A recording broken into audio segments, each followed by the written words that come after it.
Hello, welcome to CarCast+Edmunds podcast. I'm Matt DeAndrea here with Alistair Weaver. Oh, hello. How are you? Hello, I'm good. I'm all right, thank you. Just propped up by a bit of caffeine. It's late in the day here, but hanging It's a on little in bit there. later today. We're kind of off schedule. We've been kind of running around. I know you guys been out and creating content and testing stuff and kind of reeling in your social media team after spending a week with the Cybertruck, which was exciting. I'm glad we got to chat about that. Starting to hear more stuff about that as people start to drive them and get in them, and cars are being delivered, and yeah, it's kind of a interesting thing. And then there's new stuff for sure. Like we know that's on the horizon. I think some of the big news is going to be Rivian, the small SUV, the R2, right? R2, Um, yeah. yeah, it's very Star Wars to me, but um, okay.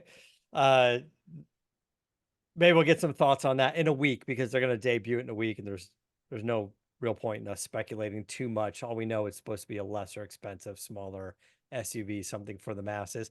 And I don't know, it'd be interesting to see if it sort of competes with what Fisker's intention is with the Ocean, and if they're going to go sort of head to head. And I think the winner is just going to be the car with the least amount of flaws. Well, yeah, I mean that's the thing. It's been a really weird, such a weird time in the EV markets with all these kind of great products that still, coming out. Rivian's got the R2 next week. Macan EV we're driving in Yeah. April. We've got one on order. There's a ton of new stuff coming out. A lot of excitement around it, and yet at the same time, lots of these startups. Rivian's talking about cutting its workforce by 10%. Lucid's kind of share prices in the dirt. Fisker, we were recording this on Thursday. Fisker just came out and said, basically we haven't got enough cash for the next year, so we're going to have to heavily reinvest. The shares are kind of plummeting as literally as we speak. So Mercedes have come out and said, actually, that whole thing where we said we're just going to build EVs from 2030. Well, actually, we're not. Yeah. Yeah. So Everyone's kind of backtracking everybody's like, on if the you're on YouTube, you future. can see me kind of backpedaling here. Yeah, so it's a really funny time because, and the sentiment shift as well. We're seeing that a lot of people are just saying we're not ready, they're too expensive, the technology's not working. GM is in a mess with a lot of its EVs, as we know, with the Chevy Blazer still on stop sale. Silverado's not really here. It's kind of like a fascinating time right now, and just almost day by day stuff's happening. Yeah, it's kind of interesting because I don't know who kind of started it, but I think it was Jim Farley at Ford when he launched the new Mustang and his intention to do all this racing and motorsports. And he basically said, well, we're just going to make high performance Mustang gas engine cars as long as we can until somebody tells us we can't. And uh then America. right, and then but I want to say that someone from Porsche basically echoed it, basically said it verbatim like a week or two ago, going, we're going to make gas engine 911 so somebody says we can't anymore. It was Yeah. exactly the same quote. And I was like, yeah, it's starting to make sense. This whole like EV only future, it's okay to be an EV company. There's nothing wrong with that. There's a place for it. The Fiskers and Teslas and of the world, Polestars and stuff. But some of the bigger car companies, I just don't think be making a switch to EV only is going to be the thing.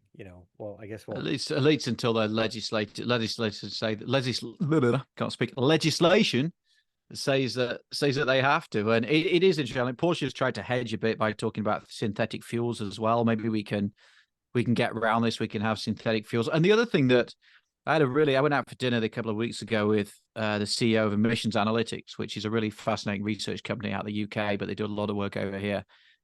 And they're saying that the contemporary diesel engine, if you've got all the treatment on it and everything else, is an extraordinary thing and very, very clean. But the politics of Dieselgate and the whole that whole saga has basically killed the yeah, diesel engine. So we created this incredible technology which is basically now clean, and nobody will build, nobody will buy, right. and But so everything's a huge pivot. and we're seeing, I don't know, I think Honda is just unveiled more hydrogen, right? A hydrogen vehicle. They're starting to Yeah, invest a little bit hydrogen more in that. CRV, but at the same time, Shell, even in LA, basically has come out and said, "Oh, we're shutting down the hydrogen, the consumer hydrogen stations." I mean, I drove the hydrogen car in Japan like 20 years ago, and it was like, this is the future. It's amazing, but there's no infrastructure, and politically, everybody's decided it's got to be EV. Yeah. So, it's like that whole kind of lock-in theory. If you go back to the beginning of the 20th century, are we going to buy gas or are we going to buy steam? And it sounds ridiculous now, but like there was a period where steam cars looked like they were going to be the thing, Yeah. which is kind of Yeah. interesting. It's just water vapor. It's Um, they're it's almost like it would be interesting if a startup company, obviously something with well funded, a startup company started building just hydrogen from scratch like Tesla has done with EV and built their supercharger network of hydrogen refueling stations. If that was the plan, if somebody said, "Hey, we're going to build a hydrogen car, but really our business is going to be fueling stations, hydrogen fueling stations." And if they did that, that could be kind of interesting. And then it would just end up being what Tesla has just done and going, well, we're opening up our supercharger networks to all these other manufacturers. They're all going to pay us a little bit of money. It's going to bring great revenue stream for us. And all these other cars are going to be able to use our supercharger network. Same thing with hydrogen. I'm surprised none of the big oil companies have committed to it. Like with the amount of money they have and the amount of lobbying power and relationships with the car manufacturers, why aren't they going to all the car manufacturers and going, everybody start building hydrogen and we will support it with hydrogen stations, and ExxonMobil going, we're gonna make 50,000, 100,000 stations to start. If you guys, if they get 3 or 4 companies to go, we're gonna do some hydrogen vehicles. well, it's probably shareholders probably wouldn't like it, but I mean, Shell probably wouldn't be the one. the one company actually that I've had that conversation with, I don't know how many people listening will be familiar with them, but a company called Ineos, which builds a Grenadier, and it's just gone on sale in the US, which there's a fascinating story. I can't remember whether we talked about this on a show recently or whether I was just talking about it in the pub, but I went to the launch in London when I was still in the UK, probably about, what would it be, about 7 years ago now. And we went into this cute little pub in in the center of London, and this eccentric guy said, I wanted to buy the Land Rover Defender, the proper Defender. Land Rover wouldn't sell it to me. I don't like the new Defender. It's too much an SUV. I want a proper off-roader, so I'm going to build one. And it was just like, and at this time, like, nobody quite knew who the guy, well, he sort of knew who the guy was, but not really a lot of context. So he was this almost like secretive billionaire. So simply put the hand up and said, like, yeah, I mean, if you're going to do that, that's like, you could be like in 700-800 million pounds to do that. And he looked at this. Yeah, last year our profits were 4.5 billion. Just like, look, the guy down the other side, and you're like, okay. And since then, this is Jim Ratcliffe, or Sir Jim Ratcliffe. Since then, he's bought into the Mercedes Formula One team. He has a Tour de France cycle team. He's just bought a big chunk of Manchester United Football Club. So he's gone from being this kind of reclusive, secretive billionaire to this like public figure. Yeah. But he made his money from basically turning around struggling petrochemical companies. And I had a conversation with them about the Grenadier and they were talking about hydrogen. And I was like, yeah, but like, where are you going to get the hydrogen from? They looked at me and said, we are literally the world's biggest supplier of hydrogen. And it was like the same conversation. So they were like, we can do a hydrogen version of one of these. And yeah, maybe we'll just put in an infrastructure. And now Honda's coming out. Hyundai has been quite into it. BMW is into it. And remember, like a hydrogen car, in essence, is just an electric car with an onboard generator. So you take the hydrogen, you combine it with oxygen, you use that to create electricity, which drives the motor. And then all you create is H2O, which is water vapor. And so it's dead simple. The problem is, how do you create the hydrogen? How dirty is that? So where does the hydrogen come from? So if you're in somewhere like Denmark and it's all like wind power, whatever, happy days. If you're creating it from coal, you've got an issue. And then how do you transport it? But I mean, the good thing is when it works, it just comes out of a pump. So in theory, you could just repurpose all your chevrons and what have you. So there's additional issues with like how expensive it is to actually build all the onboard stuff. But Yeah, I mean, in theory, it's a great solution. It's also a fantastic solution if you just want, if you have a bunkered fuel supply. So if you are like, let's say LA buses, and they all go home to a depot, or school buses, Yeah. and they all go home to the school bus depot, perfect for hydrogen, because then you just have a bunkered power supply, your own basically filling station. Yeah. Way easier than loads of electricity ports. Right. And they just have, a tanker come by whatever once a week, whatever Yeah. it needs to refill their tanks on site or however they're doing it, which is fine. Yeah. Yeah, I probably simplify it, but basically, yeah. And the other thing you can do is hydrogen can run through an internal combustion engine. BMW had a bunch of basically like to oversimplify, basically gas engined hydrogen cars running around. It's not, there's all sorts of stuff you can do with it. Is Porsche doing some racing with their e-fuels? Because they've been developing this e-fuel, and on paper, like, I don't know enough about it, but they were like, it's clean burning, it's higher octane, it's kind of a win-win, but we can only make it like around the equator of the globe because it takes an incredible amount of energy, and all of it, they're doing it with solar energy, and they're like, we need to be as close to the sun as possible to do it. And maybe it's somebody is it Mazda who's also doing it with them? Maybe, I don't know if independently or if we're with them. Yeah, I think they're doing things like their one make series, like the Carrera Cup stuff. Yeah. Again, it's like a bunkered fuel supply, right? When you've got a very specific use case. And I think Formula One's been looking at it. Years ago, I also did something around aviation fuel, and similar idea, can use synthetic fuels for aviation.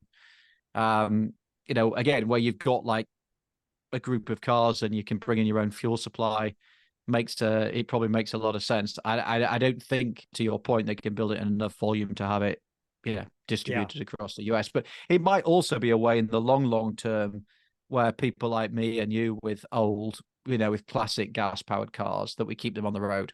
So almost like when you went from leaded to unleaded petrol, gasoline, maybe you have a similar thing where we can kind of convert them to run on synthetic fuel. Yeah, and if there's a way to even just kind of get it delivered, or if there was a couple of gas stations that are, popped up that have that kind of stuff, that would be interesting. Or just have it, just have like your drums of VP fuel or whatever, in this case, some sort of e-fuel delivered to you. That would be kind of interesting. But we might be dead by then, though, Mike. I think gas has got a little while to go. Yeah. A couple of weeks ago, you talked about loading up the family and trying to do another road trip in an EV, but instead of going to Northern California was it the Rivian last time? Yeah. This time you guys are going to Vegas in the BMW i7, right? Yeah, so the Rivian, if you're not regularly listening to the show, the Rivian thing's almost become like folklore. I actually did a TV appearance on ABCLA the other day, all around the Rivian experience, because it became like folklore. Because I basically just got all the fast chargers were working. We kind of got pretty much stuck somewhere up the 5 highway with a guy watching a documentary in his Polestar refusing to give up the pump. It was like every cliche. And my wife has like genuinely has genuinely been traumatized by the whole experience of trying to look after kids at 11 o'clock at night in a bit of a dodgy parking lot, trying to charge the car. So I said, we go to Vegas for a wedding. We went to an Elvis wedding, which was epic. And I was like, we're going to take an EV because it's an i7. It's beautiful. I need to drive it and it's going to be great. And she's like, I'm not taking an EV. So we had a big argument, but in the end, so it's like, I was like, be okay. And Vegas is very different to going to Northern California. So we kind of agreed, and off we went. And the i7 is a beautiful car, but we got like halfway through the journey. It was a terrible traffic, but we got to a Walmart, and it's like, don't worry, there's 12 chargers. Well, actually, there were like 5, and of course there was a queue when you get there. And then you've got this kind of like Taycan EQS i7. There was a couple of the Hyundais and EV7 Kia. And we're all just sort of sat there, and then the kind of democracy of it all, like some, always get like the union official, don't you? Like they're standing out, like, I'm going to organize this, like, you're first, you're second, you're third. Yeah. So we're all just like waiting in parking lots. And it wasn't, the reality wasn't too bad. I waited for like 25 minutes and then charged for 20 minutes on a fast charger, and on I went. And then I got to the hotel and I charged fully up to 100% at a level 2 charger at the hotel at the Paris I stayed at. And then I was like, okay, that's okay. I just need to charge on the way home. We're done. But then in the hotel, I'm trying to think the appropriate word I could use, some arse parked a gas-powered BMW on one of the 4 electric chargers in the hotel. It was a BMW 4 Series with like a special diamante BMW badge. Yeah. Okay. So he was like living the dream, and I think he just parked it there in spite. I think it was just like a political statement. Parked it there for 3 days to basically block an electric charger. So you're like living with all this anxiety, and then we drove home, and we stopped at the same chargers, and we queued for another 20 minutes, and we charged it up, and we got home. So it wasn't anything like as bad.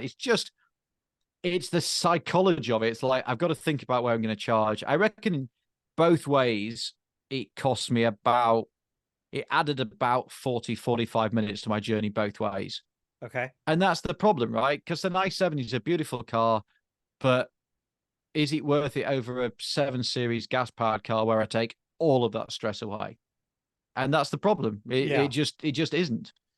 So then your electric car becomes your second car, and you take your gas car on your long journey. And it's all about the psychology, and it's all about turning up at that charger and everybody else standing there going, oh, I can't believe this. How long is it going to be? Is somebody going to jump in? How's it like going to take me an hour? Like, is it going to charge when I plug it in? What if it doesn't? What do I do?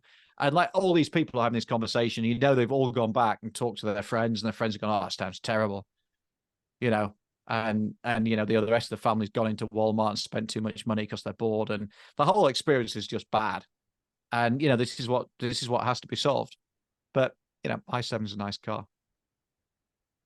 And what I was going to ask about, the i7 specifically. I mean, you drove the M version, right? The i7 M70. This thing is a nearly $170,000 starting price. It's like you have like a psychology in your head of like how expensive a car is. Like you think, oh, like an S-Class Merc, well, that's kind of like 80, 100 grand or whatever. You sort of think about where you think a car is. And I drive so many cars. I always play this game with, my wife is like, she works in the luxury goods industry. She's really good at like picking quality. And I always play this game like, how much is this car? And she's normally really good. Now we've been together a while. And she said, I think it's about 100 grand. And I was like, no, it's 170. Yeah. And it was the kind of like the furthest out we've been. And, part of the problem is like this democratization of luxury, because I've driven a 3 Series and it's got, a lot of the same stuff. The touchscreen display, the software is basically the same, or use Apple CarPlay as I did in the i7.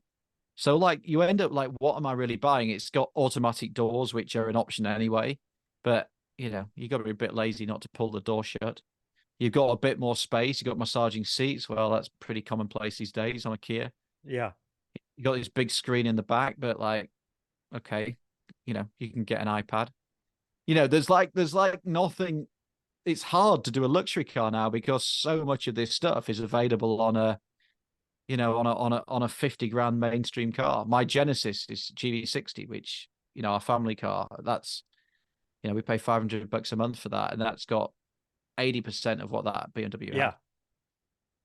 You were talking about when you get into sort of feeling the anxiety of finding the charging stations and all that stuff, and we were talking before about the manufacturers getting access to the Tesla supercharging network, and that seems to be ideal. Now, I think it's going to get a little clogged up once everybody has access to a Tesla charger. But as someone who owns a Ford Lightning, I just got, the note, where I could go in and order the free adapter now. So I already did it. They said, I don't know how long it takes to get it, but like, we're making your adapter. And it allows us to go to the Tesla supercharging network. It works on the big superchargers, but it doesn't work on like the home chargers or the smaller ones that some places have. So you get access to about 15,000 or so chargers out of I don't know what they have, 26 or 20.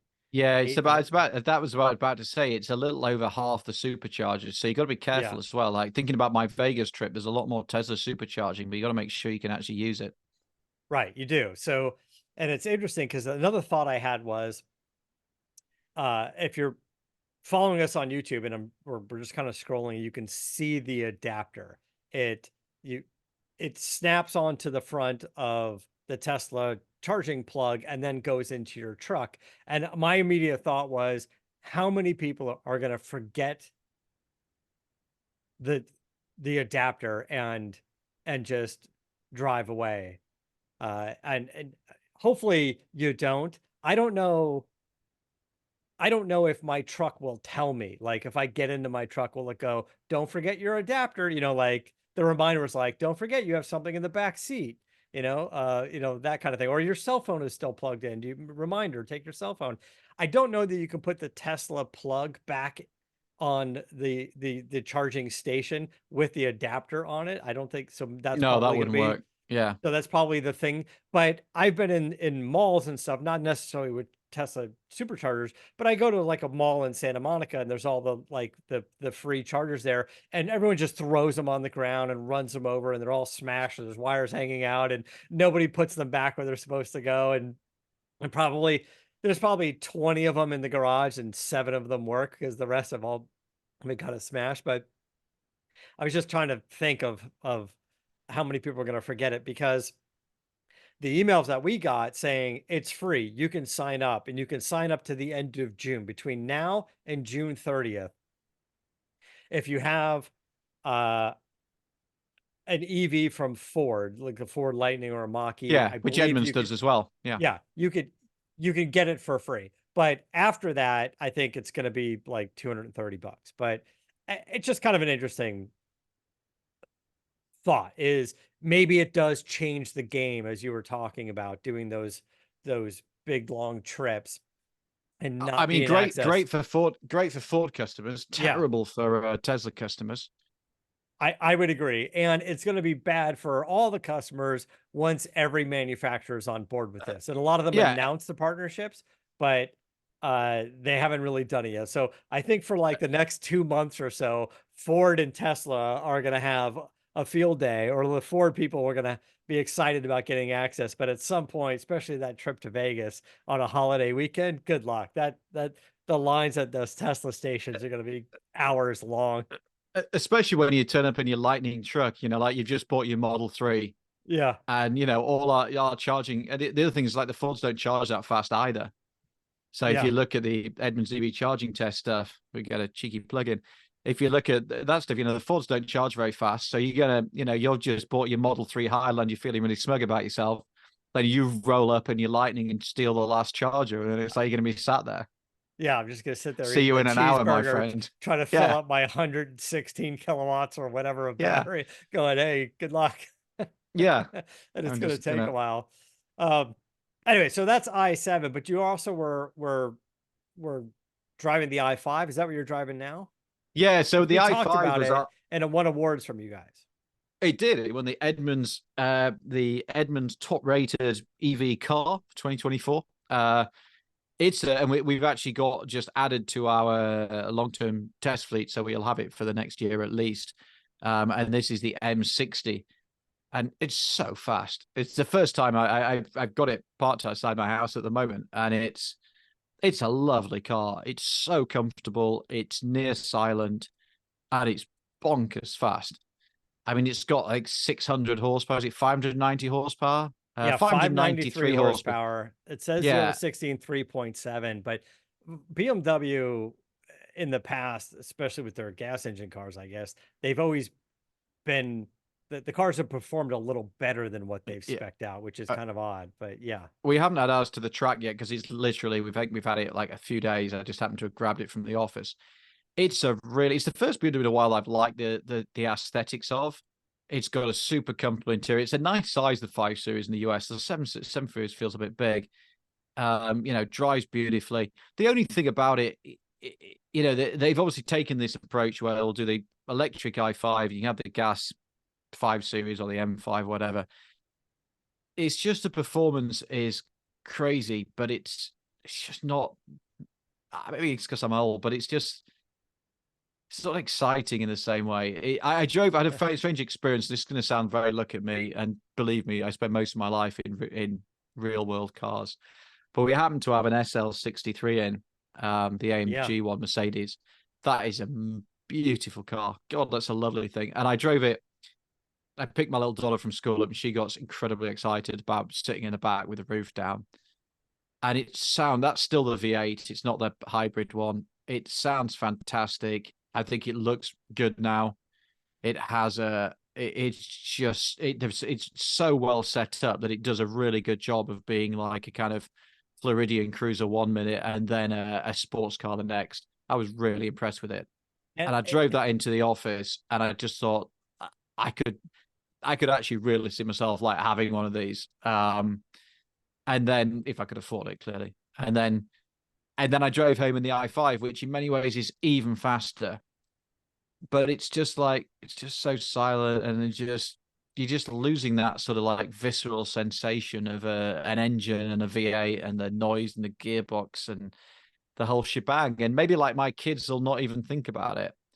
But yeah, it's the SL. It's been a couple of years, but I drove the SL, and I agree with you. I really liked the car, but it's one of these cars that's kind of a sports car, but it feels heavy but solid, and in a good way. And for as quick as the car was when I drove it, it was like, this thing feels way too heavy to be this fast. And but it felt just solid in a quality way to me. Like everything just had like a weight to it that was interesting, and it was good. It felt like you were getting your money's worth. I haven't driven the coupe yet. One of our team went and drove it in, I think it was in Spain. But the coupe version, I saw it at Car Week last year. It looks a really, really pretty car. 911 rival. But Mercedes is doing a really nice job. Ironically, I think they're doing a really nice, much better job with their gas-powered cars at the moment than they are their EVs. But yeah, I thought this is a cool thing. It's a 2+2 now as well, not just a 2-seater. Yeah, but there's not much you can do in the back. I guess your little kid could fit in the back, but that's yeah, you could just get a child seat, and it's better than. Yeah, I mean, it's actually slightly marginally better than you might think. You could stuff a couple of people home in there on the way home from the boozer. Yeah, and I agree. It's an interesting car, and I do like that car a lot. And I guess it was about a year or so since I've driven it, so I don't know what kind of changes have really been made since. Yeah, I think just like the AMG versions come along, and yeah. So I don't think there was a whole lot change there. From this was metallic brown as well. We're starting to see a lot of brown cars at the moment. Nobody will ever buy them, but they look cool. It was like a sort of matte brown. Yeah, so the one that I drove, I think, is the one that you guys might have used in your testing, like for the press car. I drove like the bright blue, like on the Edmunds website. See, that's a pretty combination. Yeah, so on the Edmunds website, you got like the bright blue. It's kind of a blue green, but it's kind of this bright blue with almost the white or cream interior. And I believe this is the one that I drove as well. Yeah, I mean, after you guys tested it and beat on it for a while, then they sent it to me. Yeah. Actually, but you're right. This is a nice color. It's silly you say about that. Sometimes it's like the other way around, where we get cars late because they know we're going to test it. Yeah. So like it has to go away and be prepped for testing. It's quite a, everybody wants to make sure that if you're going to take it to test track, that the car's like in proper condition. And obviously these cars, the press cars, get shared around a lot. So it's like, that Matt the motorator's had it. We better send it back to the workshop and make sure it's sorted out. Hasn't whacked a curb and put the suspension out of joint. What's interesting, because I drive cars just for an opinion. I don't really do the testing and stuff. I leave that to the guys that know how to do it, like you guys over at Edmunds. But I always wanted to get a hold of the press cars and just kind of give my thoughts, my opinion on it, sort of an entertainment view of it, as opposed to a journalistic view. Because I always thought what I'd done on the podcast side is a little bit more automotive entertainment than journalism. Is this entertainment? And for me, it is. So there was a maybe while. Maybe somebody should have told me. For a while, I don't know why it was Ford, but Ford had reached out, and when they got a few of their press cars in, they would hit me up and go, "Do you want to drive this first?" Like they're high performance cars. And I'd say, "Sure, why would I be first?" And they said, "Because you're not track testing the car and we want somebody to break it in for, a couple of 100 miles." So I got access to some of the first like Mustang GTs and I think maybe like a Bullet or something like that when they got it in the press fleet. Uh, Maybe even a GT 500 from a while back. I got like 3 cars that I got when the first one. They're like, "Here, take it for a week, and then we'll put it out to the other people. Just do what you do," which is mostly around town and whatever on the freeway. They go, "We just want to get some break-in miles on it." I was like, I'm happy to help. I'm happy to. It's funny, we did it. We did an Edmunds U-Drags this week. Unfortunately, I couldn't make it up there because of other commitments. But like several of the manufacturers, actually, I'm not going to name names because I'll give too much away. But several of the manufacturers actually came down with engineers and stuff to make sure the cars were prepped. It's funny. It's great when you come up with a concept that gets people so excited. I mean, obviously, it happens in the racing community, but the fact Yeah. that we're doing these head to heads and it's like, oh, better make sure that it's, the clutch is fine and X is fine and everything's good. But Yeah. then it makes it a different occasion because suddenly I was like, whoa, hang on a minute. We got like 10 people. We've got like a bunch of VIPs there that we need to, provide a Well, toilet for this or is what we're whatever. talking about. It started out as something that's entertainment, just Yeah. something kind of fun, and Yeah. pitting cars up that may be similar, but also pitting cars against each other that are not really that similar, but maybe performance-wise on paper, but they're wildly different cars, right? Yeah. And I think the one that's posted now is what is NSX versus Lucid. Yeah. What was the last one? I know I should know this. I can't even Yeah, remember what the the last last one one is that we published, I posted. think, was Acura NSX versus a Lucid. And Yeah. So we and try and and sort of that's mix it up a fun. little bit. Yeah, it's and we go and shoot a bunch of these in a batch because otherwise it becomes impossible. It becomes impossible to do. But it's great fun. I really I couldn't do this week's, which was a real shame. Which is a real shame. Yeah, the big one that's done really well for us is the Z06 against the McLaren. That did super well for us. Yes, Z06 versus McLaren. Oh, I didn't know you guys had like a whole leaderboard going on with it. So I Oh really yeah, go thought to you the guys were site. just going out there screwing around. Edmunds.com/udrags. We have the whole yeah, you don't seen that before? Yeah, I, there's a whole leaderboard. This has become a thing. yeah, here we are. We got Look the at that. leaderboard. And that's Yeah. why all these like engineers now, like when it came around, they're like going, we also know, again, manufacturer made nameless, and I'm not going to tell you where the facility is that we use, but it's used by a manufacturer for testing. And they admitted to us that they had gone out with a whole bunch of tires and a whole bunch of setup stuff and replicated. They basically looked at the video, looked at where all the course was laid out, and Yeah. we're practicing the Edmunds U-Drags. And it's really fun. Like this was something that we came up with because we thought back drag racing was getting boring and we wanted to do something a bit different and a bit more us. And now, people are taking it seriously and wanting to send pro drivers and God knows what else. So it's entertaining. But yeah, if you go to edmunds.com, so there's we're going to devote a whole show to this because there's some really interesting Yeah. stuff in here. But like McLaren 765 LT is still the fastest. I mean, that thing's just a rocket ship. 911 Turbo S, second fastest. That's Z06 Super What's that? Chevy. And the McLaren 750S just came out, and it's basically a refined version of the 765 LT. I don't know that the 765 LT would be faster than the 750. I think it would. So because the 750, because you had the 720S, the 750S is like the facelifted 720. I think yeah, the but it's got a little bit more 76. power. I think it's got the 760. It's got the power. It's got the power of the 765, but like with the nicer, comfortable seats of the Yeah, 720. it'll weigh a bit more. I don't know. Yeah, We'll it'll be have to. interesting. We'll have to check that out. And I'm eager to get my twin turbo Mustang out there at some point. We're gonna have to find something to race it against. I'm kind You're of gonna have to waiting come up. for. Well, the GT 500, which sadly we are finally about to sell, that was a car that was like the genesis of the idea because it kept getting losing in drag races, and we were like, why is this? This is such a shame because this is a really, this is a great car, and the drag racing is not showing itself off because it struggles for traction off the line. and then you lose all the fact that it brakes and turns really, really well. So what we said what we need is a format that actually suits a GT500, and that was the germ of the idea. So that's part of where we came up with U-Drags, and we've gone from there. Yeah. Well, we'll get it out there at some point. There was a revision made. So when SEMA Garage worked with CARB on getting it emissions approved, there was a change that needed to be made. It sounds kind of silly, but the turbos are mounted down low, and that's where the air filter is. And CARB is going, no, you need the air filter to be like near the factory air box because there's like a carbon filter or whatever.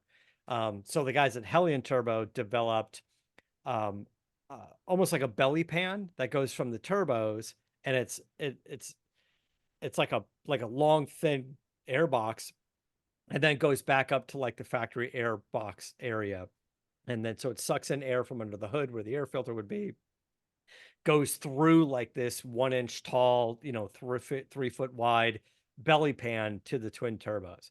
And they've developed it and it's approved, but they are working on a way to make it less expensive, because they made one out of like aluminum. They like fabbed one up and welded it, and that's a big cost and whatever. So they're like, no, we're gonna find a way to just like make a big plastic version of this thing. It's some sort of molded piece, and kind of waiting for that. But the system's done, and kudos to them. They were able to do a twin turbo aftermarket kit, got emissions approval on it. So I would like to hand the car over for testing and everything, but I kind of want to be able to hand over like the fully emissions legal version of the car, because it's still a test piece. I think that would be kind of fun, and see what you guys can do with it. We're also still working on trying to get like Hennessy along. Yeah. Hennessy would be fun, but they're not quite ready. Yeah, we've told them there's a few things that we think would be, like Top Gear's no more. So like the Top Gear test track numbers used to be such a big deal, and Yeah, and because my thought on it was just like Edmunds is doing such a good job in making so much fun content with the OE cars. Like it would be fun to spice it up with a little bit of aftermarket stuff. Yeah, we could do that. We've talked about it. There's a few as you'd imagine with these things, there's always a few kind of like there's a few things too hoops you have to jump through, but yeah, we're definitely looking at that. And obviously we did the bike thing at the end of last year. If you haven't seen that, check that out on YouTube. Yeah. So we did the motorcycle was fun. The motorcycle stuff, that was a bit like, you can imagine the conversations we had with our legal team. Our legal team was super helpful, but it's like, right, so what we want to do, right, we want to basically get the world's fastest motorbike and a pro rider, and we're going to stick him next to us in a 911 Turbo S, and then we're going to do like 170 miles an hour, then hit the brakes together. Yeah, and then turn around and go back. Yeah, turn around, and then do the same thing on the way back. And our trap speed at the end will be around 180, 190. Okay. Yeah. By the way, who did you get to ride the bike? A guy called Chris. Oh god, I'm having a complete brain fed his name. It'll come to me. It's a good job we're doing it live, but no, I mean, I'm joking a little bit about like some of the what I was saying about like the idea of it. In all honesty, and the amount of work that we do to make sure that everything kind of lines up.